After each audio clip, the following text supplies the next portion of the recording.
ऐसा है, हम लोग 3-5 दिन धूप में चल रहे हैं, ये कोई बहुत बड़ी पीड़ा नहीं है। आप उस नौजवान की पीड़ा को समझो जो 1.5-2 साल मेहनत करे, जिसके माँ बाप उसके कोचिंग ट्यूशन के लिए पैसा इकट्ठा करें, किताब खरीदें, किराए के हॉस्टल में वो रहे, खाना पीना खर्च करे, 2 साल तैयारी के बाद वो पेपर लिखने जाए, पेपर लीक हो जाए और कैंसिल हो जाए, तो वो बेचारा बच्चा है, बच्ची ओवरेज हो जाए, उनके घर वालों पे क्या बीतती होगी। और जो पेपर लीक होता है ये करप्शन की वजह से लीक होता है ना।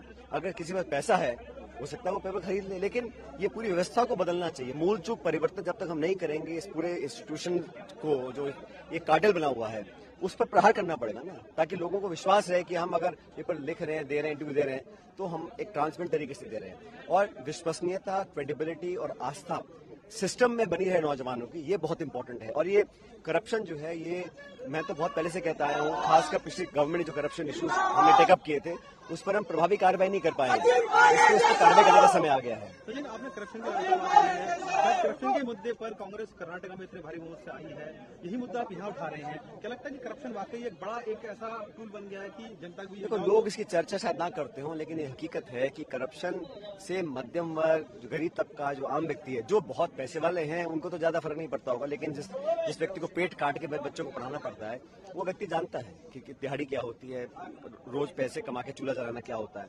तो उन लोगों को करप्शन सबसे ज्यादा प्रभावित उनको करती है, इम्पैक्ट करती है। और कर्नाटक में हमने जो आरोप लगाया था बीजेपी सरकार के ऊपर, 40% कमीशन सरकार, भ्रष्ट सरकार, वो आरोप कहीं ना कहीं सच लोगों ने माना, इसलिए कांग्रेस को भारी बहुमत दिया है। तो हमको जो विश्वास जनता का प्राप्त हुआ है वो हमारे जो करप्शन के एलिगेशंस थे और हमारी 5 गारंटीज थी उसको देखकर जनता ने दिया। अब हम जब सरकार बना रहे हैं तो हम लोगों को तो कार्रवाई करनी पड़ेगी ना, बोम्बे सरकार के जो करप्शन इश्यूज थे उनको टेकअप करेंगे। ठीक वही मांग मैं राजस्थान में जो कर रहा हूँ, पिछले 4 साल से कर रहा हूँ। किसी कारणवश वो हम लोग उस पर कार्रवाई नहीं कर पाए हैं, उसके क्या कारण है मैं नहीं जानता हूँ, लेकिन मेरी तरफ से कुछ लोग कहेंगे कि आपने एकदम से क्यों किया। मैं 1.5 साल से आग्रह कर रहा हूँ, चिट्ठी लिख रहा हूँ, निवेदन कर रहा हूँ, अनशन मैंने कर लिया, सारी मैंने पूरी कोशिश कर ली और मैं अब यात्रा निकाल रहा हूँ। भाई पब्लिक की आवाज सबको सुननी पड़ती है, तो इसलिए जन समर्थन हमको मिल रहा है क्योंकि हमारे इश्यूज इंपॉर्टेंट है। आखिरी सवाल है कि कांग्रेस